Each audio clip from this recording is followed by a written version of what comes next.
To all the generations that have been left by the wayside of a government that chose to do demonstrations on the very people who helped build this great nation.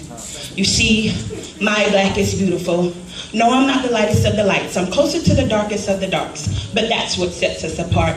We come in all colors, shapes, and sizes, and our past comprises the history of this great state, of which no more are we to roam like those nomads looking for a place to call home. Let me tell you my story of how I rose to glory from a small town that was led by the Klan, who, even though they didn't want to admit it, were scared of a black man. You see, my pops isn't that tall. Matter of fact, he's quite small, but he is the darkest of them all. Standing at a whopping 5'7", he made the Klan wish he was in heaven with his shoot first mentality. All the Klan could do was flee. Now let's move on to my mother, who extends to a not so towering 5'3", but isn't afraid to put Shaquille O'Neal across her knee, who instilled in me the value of this generation, coming from a time of segregation when Martin Luther King's "I Have a Dream" was only heard and not seen. You see, we have come so far to get to where we are when a black man can govern this land and be looked at just like another man, and not someone who took a long trip on a big boat only to get hung by his throat just for making a joke. My black is beautiful.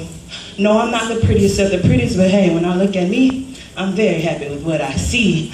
I am the representation of Maya Angelou's phenomenal woman, phenomenal lead. That's me, because I understand the values that we must possess just so we won't get stressed by the events that occur in our lives that may make it a big mess. This black is an inspiration to the new generation that may not know what they're going to face from day to day, but if they can keep up with the pace of a 24-hour day in this current day and age, they will make it to see tomorrow. Yes, they may have some sorrows, but if they just take a deep breath and swallow, then exhale all the tribulation of the daily dedication, this will give them time to release, and they will notice all their sorrows have ceased. Because we're all beautiful, we must feel good in the skin that we're in. No, it's not a sin to have a great sense of self. You may never know it may lead to great wealth.